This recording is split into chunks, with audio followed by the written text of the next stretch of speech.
Alright guys, welcome back.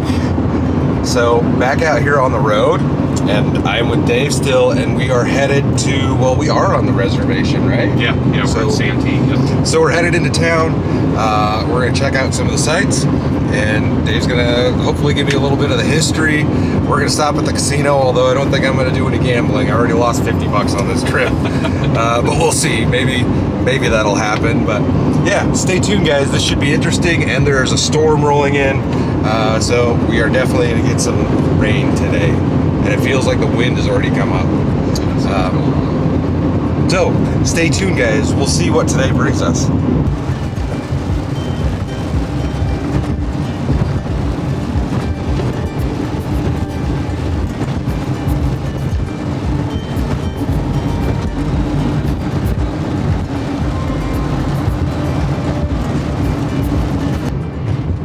Welcome to the village of Santee.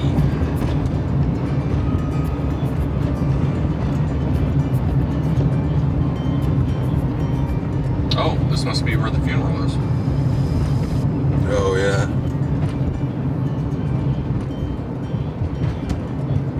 Yeah, grocery stores. I don't know. It says open, but it doesn't look like it is. No, it says open on both.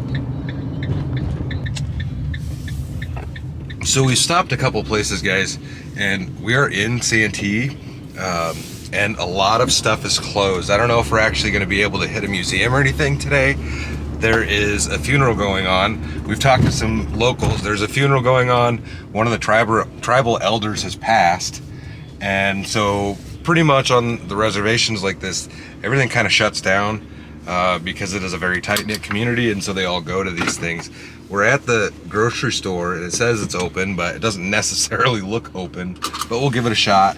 And yeah, we'll see if we can find a museum or something to check out, and I'll let you guys know when we get there. All right, guys, we are in the Santee Museum. We had to stop and knock on some doors to get in here, but we've got some native stuff all in here. We'll do a quick walk around. There's some topographical stuff there, and it looks like they do meetings and everything here. Is this tribal offices too? Might be. Oh, there's display cases. Family tree. Oh, wow. Boy, that's neat, though. Mm-hmm. But man, the history. Everybody's got a story. That's what I've always found really interesting about the native cultures is they always like the oral history, and they're just very. They love the tradition, and yeah, I don't know, really cool to see. So we've got some old stuff here.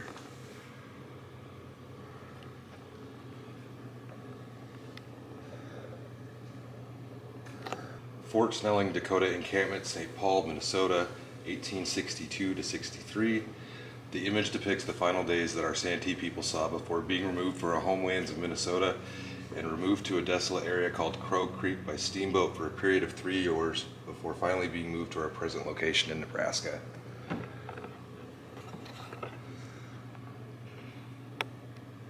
It's hard to see with the reflection, but you can see the steamboat back there. And they've got a school of yearbooks here.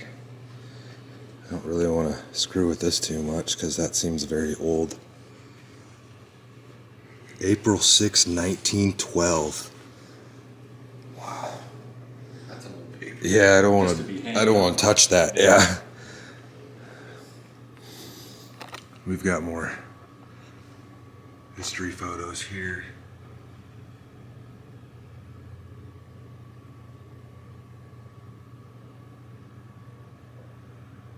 There's some neat stuff in here.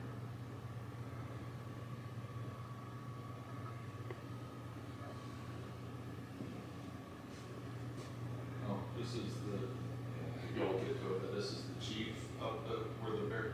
Oh, that we're just at?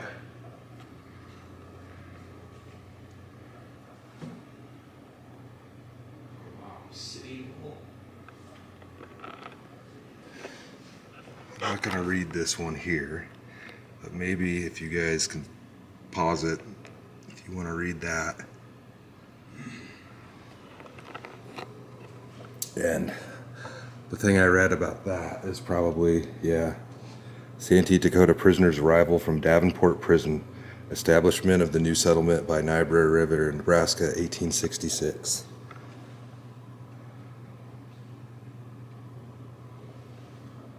It's absolutely amazing. If you think about, like, Sitting Bull came out, and this was in Washington, D.C., they had to go back to their people and be like, the buildings they're building, the infrastructure. It really does kinda make you feel like a piece of shit. Yeah, yeah. You know, I mean, because, you know, they're out in, and this is already, the Capitol's built, and, you know, you had to go back to your homeland and go, they're here, where the white man is here, you know? Yeah, they don't look happy. No, and I mean, these are big dog chiefs and all this stuff, you know? I mean, and all the different Sioux chiefs that came together to. Interesting. And just wiped out an entire grouping of people that had been here for. Just erased the history. Yeah. Like, For thousands and thousands of years. so this one right here. So Joseph Wabasha, or Wapasha III, was born in about 1800 near present-day Winona, Minnesota. He's well known for his red hat and the red tone of the limestone formation on the top of one of the bluffs above Keeksa, also known as Winona, Minnesota, was called Wapasha's hat by the early settlers. It is also known as Sugarloaf today. Wapasha II, his father, had been the hereditary leader of the Midewakanton tribe. When he died in 1836, his son was elevated to the chieftainship. Wapasha III inherited many problems which proved unsolvable from his point of view because of the treaties of his father had signed. In fact, the turmoil had already started from the Second Treaty of Prairie du Chien, signed in 1830. Under one of the treaty's provisions, a half-breed reservation was to be established along the Mississippi River. Marriage between Dakotas and whites was not uncommon, and there were a large number of half-breeds in the area. Both Indian agents and the Dakotas requested that the allotment of land for those mixed blood. The establishment of the reservation was never completed. However, a treaty drawn in 1851, called the Treaty of Mendota, which Wapasha III opposed, tried once again to set the land aside to those of mixed blood. In 1851, arrangements with the federal government was to purchase the land for $150,000. The U.S. Senate, however, struck the clause from the treaty. Script entitling the bearer to a certain amount of land had been passed about half-breeds after the treaty provisions had been drawn up in 1830. Several disputes took place, most settled in favor of the squatters. While this transpired in the territory formerly ruled by the Dakotas, Chief Wapasha III was trying, like his father and grandfather, to keep his people out of wars.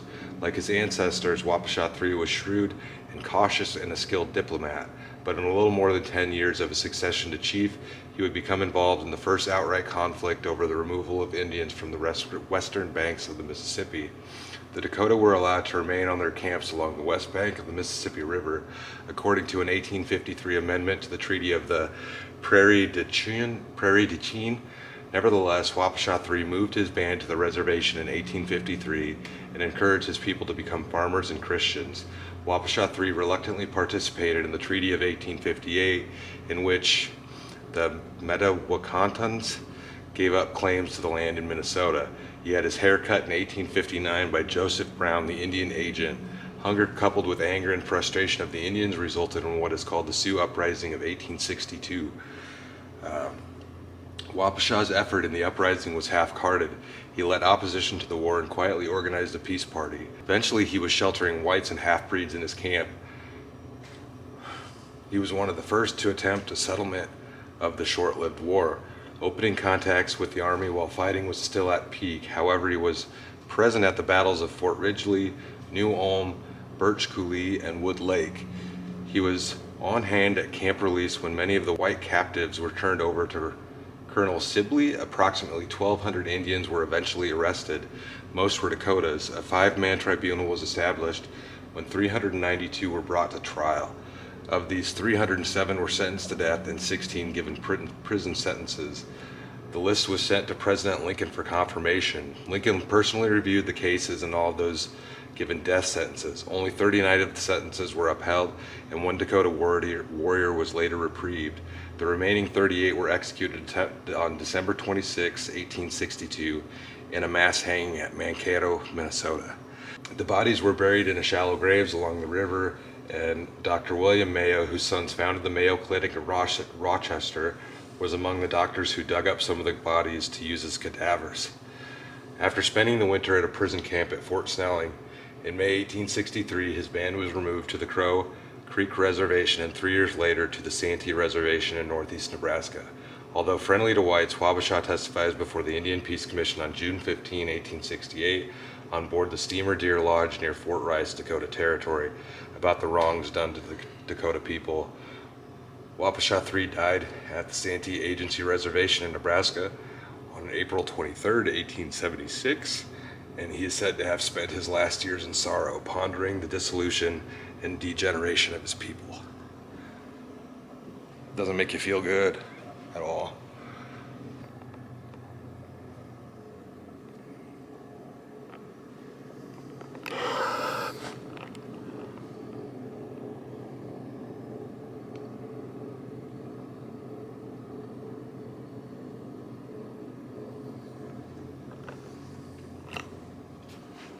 So this is a trade gun. The Chief Little Crow rifle was purchased from a private gun collector in Texas. So this has Little Crow written in Togia on the bottom of the stock. On the right side of the stock is the brass button configuration of the Santee Sioux Tribe, as shown on illustration 2. Can't really see it, but you've got some old beadwork, 1910.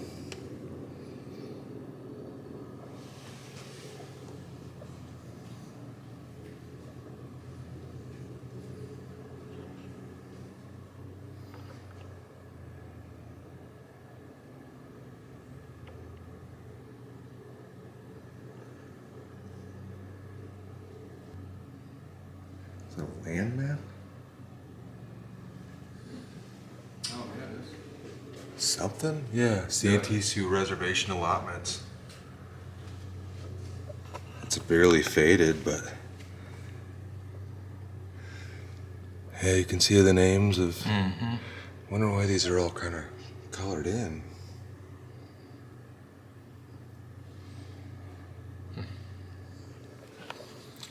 Got some arrowheads.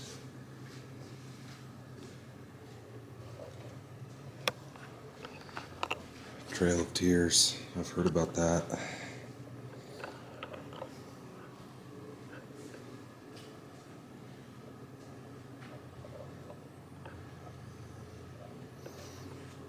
So this right here, which once again is a little difficult to see with the reflections, this deer hide coat was owned by the Dakota warrior Two Hands, Samuel Thomas.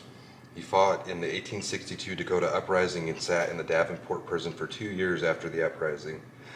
The Dakotas were allowed to wear their traditional clothing while in prison, which is how this coat survived. Imagine what this coat has all been through, and illustrates with the confinement in Davenport, the scalps hanging from the buttons, his mark with the 2 beaded hands on the back.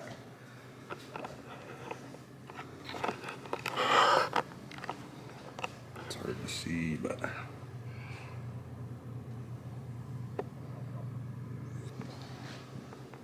and then over here we've got a little bit more.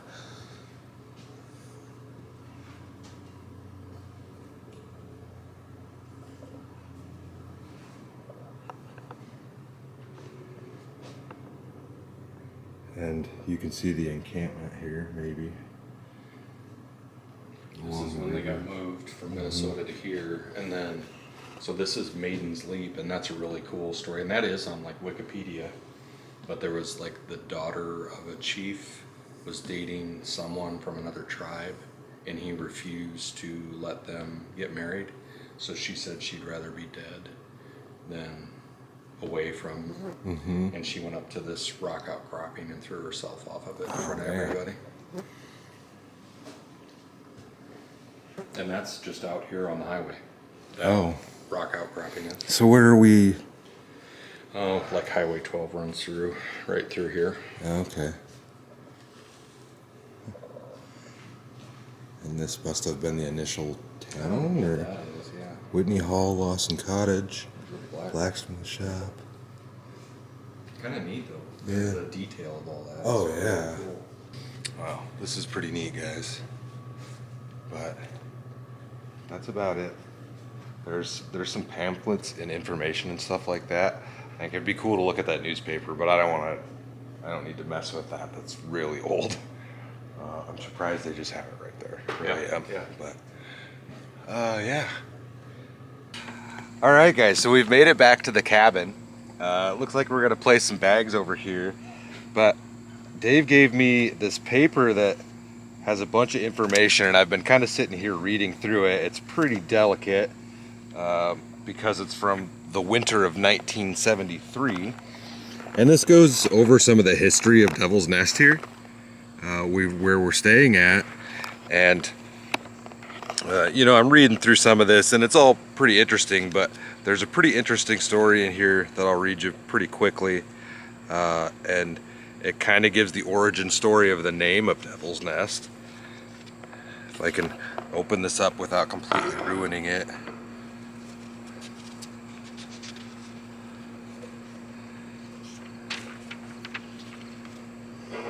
The name Devil's Nest is by no means the creation of any advertising or public relations firm.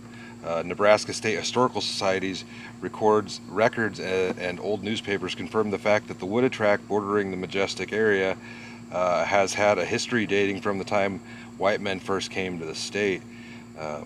In Nebraska, a guide to Cornhusker State, Devil's Nest is described in this fashion: a tract of meadow and woodland along the Missouri River, a hideaway of Jesse James and rustlers and fugitives of pioneer days. So it goes on to say that on October 31, 1940, the Bloomfield, Nebraska Monitor featured a front page article on an early settler in the region named Bill Harm.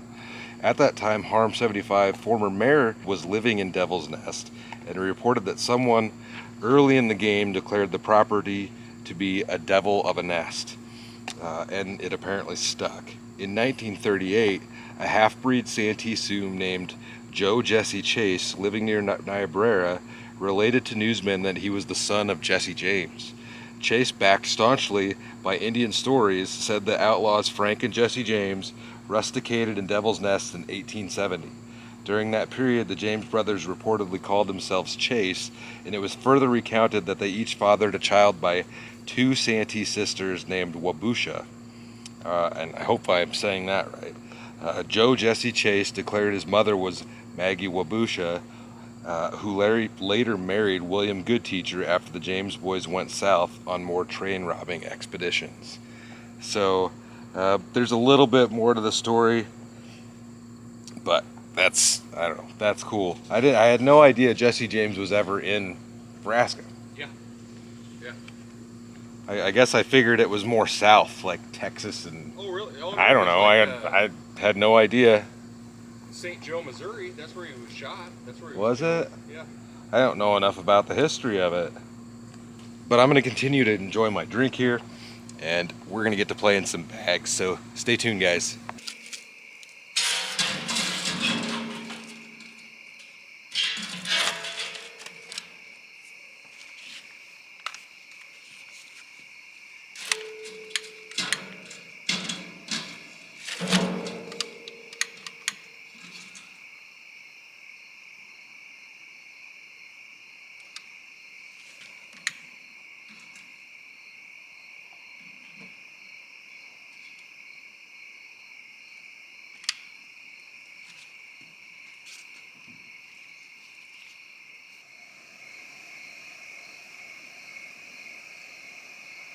Isn't this cool looking?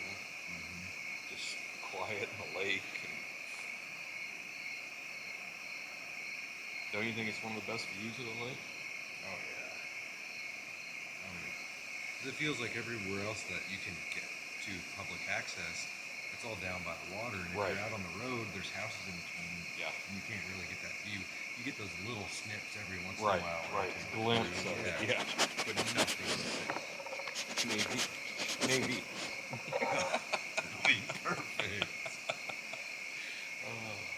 Don't snap the lens. Yeah. Navy, come here. What are you doing? That's the shot right there. Her nose. Mhm. Oh yeah, golden retriever. Everybody loves a puppy.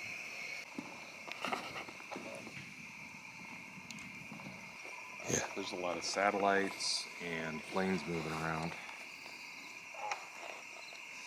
All right, guys, so I'm standing behind Dave here, and he's taking some shots. And as you can see in my camera, you really can't see much of anything. There's the cabin behind us, but you can take a picture and just turn it into day.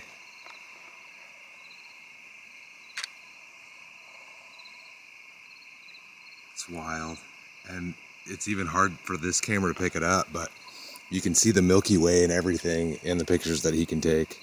And the sad part is that I can't translate this to video. At least I don't think I can. Yeah, I mean you could. Even then, it's like everything else is so dark, it's hard for this to pick it up. Like, you can't see what I'm seeing on his camera right here either. Oh right, yeah, yep.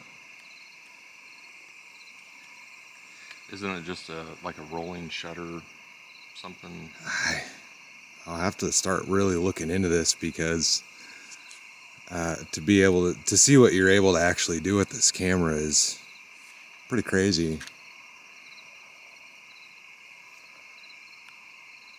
Yeah, you can see the Milky Way in that shot. You guys see it right over yonder? Look at all those stars. That's the Milky Way right there. And you can see all the stars in there. Since you can't see my face, I'm gonna go ahead and shut this camera off. We're gonna continue to enjoy the fire and the awesome sky tonight. And I'll see you guys in a bit. Yeah. You're such a good puppy. Yeah. Oh yeah. Well, good morning, y'all. I just got up and came out here. Suki wanted out. 7:24 in the morning. And it looks like it could be a rainy day up here, but I'm gonna be taking off today anyways. For now, I'm just gonna sit here and enjoy the morning. Dave's not up quite yet. Yeah, I could never get sick of this view out here. From that to this. Well, thanks to Dave. Quite the show. Pretty fancy. You definitely cook better than I do. Oh shoot, you want a little Tabasco or anything? Are you good? I'm good, thanks. What kind of community did you say that was across there? It's not Mennonite. Yeah, it's Mennonite? It's Hutterite, Yeah. Mennonite, Bonhomme. It's on Wikipedia. Mm.